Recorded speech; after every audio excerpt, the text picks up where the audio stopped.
নমস্কার বন্ধুরা, শিউলির রান্নাঘরে সবাইকে স্বাগত। আশা করব তোমরা সবাই ভালো আছো। আজ দেখাচ্ছি তোমাদেরকে বাটার পনির মশলা। চলো আমার রান্নাঘরে দেখাচ্ছি কিভাবে আমি তৈরি করছি খুব সহজ সরল পদ্ধতিতে বাটার পনির মশলা। তার জন্য পনিরটা নিয়ে নিয়েছি। এখন টেন্ডেন্সি এসে দেখায় পুরো ভিডিওগুলোতে যে গোটা পনিরটাকে এইভাবে ফ্রাই করে। আমিও আজকে তোমাদেরকে সেইভাবেই দেখাচ্ছি। একটু নতুন গোটা পনিরটাকেই আমি গরম তেলের মধ্যে দিয়ে দুপাশ উল্টে পাল্টে একটু ফ্রাই করে নিচ্ছি। তোমরা ওইভাবে ট্রাই করবে, নতুনত্ব ট্রাই করা খুব দরকার। করে নিচ্ছি এবং এই একই তেলের মধ্যে আমি কিন্তু তেল পাল্টাচ্ছি না। এই তেলের মধ্যে আমি দিয়ে দিচ্ছি দুটো টমেটো, দিয়ে দিব কাঁচা লঙ্কা, দিয়ে দিব অল্প পেঁয়াজ, দিয়ে দিব অল্প আদা, অল্প একটু রসুন। যারা পেঁয়াজ রসুন খাবে না তারা স্কিপ করে যাবে। দিয়ে দিচ্ছি এইখানে জয়িত্রী, জায়ফল, বড় এলাচ, ছোট এলাচ, দারচিনি, শাহি মরিচ, আর দিয়ে দিচ্ছি জিরা, আর তোমার পোস্ত। পোস্তর বদলে তোমরা এখানে মগজও ইউজ করতে পারো। মগজ বা পোস্ত দুটোর মধ্যে যে কোনো একটা ইউজ করলেই হবে। দিয়ে এগুলোকে একটু ভালো করে নাড়াচাড়া করে নিব। একটু কাজু দিয়ে দিচ্ছি, চাইলে আমন্ডও দিতে পারো। আমি আমন্ডটা দিচ্ছি না। দিয়ে ভালো করে একটু নাড়াচাড়া করে এগুলোকে একটু জলে সিদ্ধ করে নিতে হবে। আর জলে যদি সিদ্ধ করতে না চাও তাহলে এগুলোকে আরো বেশি ভাজা ভাজা করে নিতে হবে। আমি অল্প ভাজা ভাজা করে একটু জল দিয়ে সিদ্ধ করে নেব। পনিরটাকে পিস পিস করে কেটে নিচ্ছি। যারা এই ভিডিওটা ফেসবুক থেকে দেখছো অবশ্যই লাইক শেয়ার কমেন্ট করবে এবং আমার পেজটাকে ফলো করে দিবে যাতে আমার রেসিপিগুলো তোমরা সবার আগে পাও। শেয়ার অবশ্যই করবে। আর যারা ইউটিউব থেকে দেখছো তারা অবশ্যই পেজটাকে আমার সাবস্ক্রাইব করে দিবে।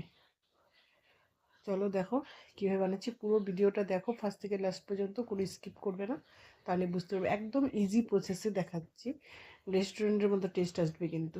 দিয়ে দিচ্ছি অল্প জল। জল দিয়ে এটাকে একটু বয়েল করব হাই ফ্লেমে। ঢাকনা দিয়ে দিব। অবশ্যই একবার ট্রাই করবে বাড়িতে। বাড়িতে লোক আসুক বা না আসুক নিজেরাই রান্না করে খাবে এবং নিজেরাই খুশি খুশি থাকবে। আর যখন লোক আসবে ভালো মন্দ তো খাওয়াতে হয়, তখন তাদেরকে এগুলো খাওয়ায় একদম চমক লাগাই দেবে যে আমরা বাড়িতে রেস্টুরেন্টের মতো রান্না করতে পারি। দেখো কি সুন্দর হয়েছে, টমেটোগুলো একদম নরম হয়ে গেছে। এবার এটাকে আমি এই জলটাকে পুরো শুকিয়ে নিব। নাড়তে চাড়তেই জলটা পুরো শুকিয়ে যাবে।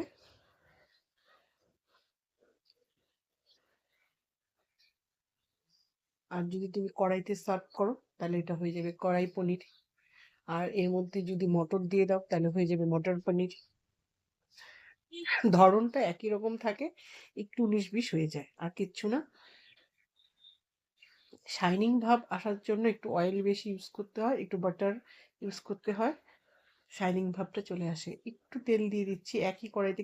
কড়াই কিন্তু আমি এখানে পরিষ্কার করিনি, ধুইনি, কিছু হয়নি। সেম কড়াইয়ের মধ্যেই মশলাগুলো নামানোর পরে আমি ওই কড়াইয়ের মধ্যে অল্প একটু তেল দিয়ে আমি অল্প আরও বেশি একটু কাজু ফ্রাই করে নিচ্ছি। এই কাজুটা আমি গোটাই ইউজ করব, এটাকে আমি আলাদাভাবে পেস্ট করবো না। এটাকে আমি গোটাই ইউজ করবো পনিরের মধ্যে। হয়ে গেছে আমার কাজুটা ফ্রাই, এটাকে উঠিয়ে নিচ্ছি। এবং এই একই তেলের মধ্যে আমি কিন্তু আর তেল ইউজ করব না। এই এতটুকু তেলের মধ্যেই আমি আবার মশলাটা পেস্ট হয়ে গেছে, মশলাটা দিয়ে দিব। সম্পূর্ণ মশলাটা দিয়ে দিব। যেটা মিক্সির গায়ে লেগে থাকবে তোমরা সেটাকে ধুয়ে ইউজ করবে, কারণ এখানে অনেক মশলা লেগে থাকে মিক্সিতে, এগুলো ওয়েস্ট করবে না। এটা ধুয়ে জল দিয়ে এখানে ইউজ করে দিবে। মশলাটাকে একটু ভালো করে নাড়াচাড়া করে সমস্ত গুঁড়ো মশলাগুলো দিয়ে দিব। একটু ভালো করে কষাতে হবে।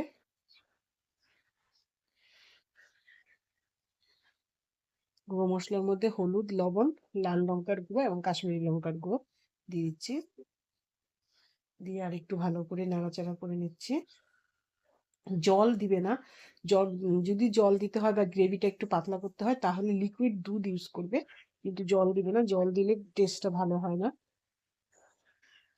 ভালো করে মশলাটা ফুটে গেলে এর মধ্যে আমি দিয়ে দিচ্ছি কস্তুরি মেথি। কস্তুরি মেথিটা হাতে একটু ক্রাশ করে দিচ্ছি।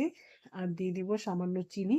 যেহেতু টমেটো দেওয়া হয়েছে সেহেতু ব্যালেন্সটা রাখার জন্য একটু চিনি দিতে হবে। আর যদি চিনি না খাও, যারা চিনি খাবে না তারা চিনিটা এখানে স্কিপ করে যাবে। দিয়ে আর একটু ভালো করে নাড়াচাড়া করে নিয়ে এবার এর মধ্যে আমি দিয়ে দিব কাজু আর পনিরটা। খুব তরজলদি রেসিপি, কুইকলি রেসিপি। বাড়িতে যদি কোনো গেস্ট আসলো, পনির যদি থেকে থাকে, একদম তরজলদি তুমি এটা বানিয়ে দিতে পারো। নিরামিষ দিনে পেঁয়াজ রসুনটা বাদ দিয়ে সম্পূর্ণ রেসিপিটা তুমি ভেজভাবে মানে নিরামিষভাবে ইউজ করতে পারো। দিয়ে আর একটু নাড়াচাড়া করে এর মধ্যে আমি দিয়ে দিব আমার ঘরে তৈরি করা ক্রিম। এগুলো কিন্তু আমি সম্পূর্ণ ঘরে তৈরি করি। যারা আমার ভিডিওটা সবসময় দেখতে থাকো তারা বুঝতে পারবে আমার দুধের থেকে ভীষণ পরিমাণে ভীষণ সর পড়ে, এবং সেই সরগুলোকে উঠিয়ে রেখে আমি ডিপ ফ্রিজে রেখে দিই, সেটাই ক্রিম হয়ে যায়। দিয়ে দিচ্ছি 2 চামচ ক্রিম দিয়ে দিলাম, এবং এটাকে ডিপ ফ্রিজে রাখলে অনেক দিন ইউজ করা যায়। ডিপ ফ্রিজে থাকলে এটা নষ্ট হয় না, 1-2 মাস থাকে সরগুলো। একটু এবার এটাকে আমি একটু নাড়াচাড়া করে ঢেকে রাখবো। পুরা রান্নাটাই কিন্তু আমার লো ফ্লেমে হচ্ছে, কারণ মশলা দেওয়া আছে, কাজু কিশমিশ বাদাম ঠাদাম গুলো দেওয়া আছে, এগুলো যেন না পুড়ে যায়। তার জন্য দেখো শাইনিং কি এসেছে, দেখছো বাটার ক্রিমের দেওয়ার পরে খুব সুন্দর একটা শাইনিং ভাব চলে আসছে, এবং তেলও ছেড়েছে খুব সুন্দর। তেল কিন্তু সামান্য দেওয়া, যেহেতু কাজু বাটা দেওয়া আছে এবং আমি এই ক্রিমটা দিলাম, সেই কারণে এত সুন্দর তেল এসেছে। আর একটা রান্নার মধ্যে একটা দেখো একটা চমক ভাব চলে আসছে। এই যে মেন ইনগ্রিডিয়েন্ট চলে আসছে, যা নামে রান্না, বাটার পনির মশলা। বাটার দিয়ে দিলাম অনেকটাই, দিয়ে রান্নাটাকে আমি আলাদা গ্যাসে ট্রান্সফার করে দিলাম, এবং এই তাওয়ার মধ্যে আমি একটা লাচ্ছা পরোটা ভেজে নিচ্ছি, যেটা দিয়ে আমি এই রান্নাটাকে সার্ভ করব। দারুণ টেস্ট হয়, অবশ্যই একবার ট্রাই করবে। কখনোই মন খারাপ করে বাড়িতে থাকবে না।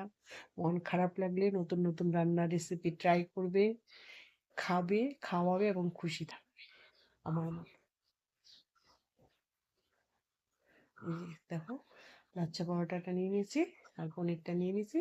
এবার আমি এটা এভাবেই সার্ভ করবো।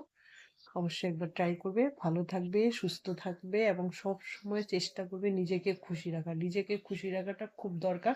নিজে খুশি না থাকলে অন্যকে কখনোই খুশি রাখা যায় না। সব সময় নিজেকে হ্যাপি রাখার চেষ্টা করবে। দারুণ টেস্ট হয়েছে, দারুণ।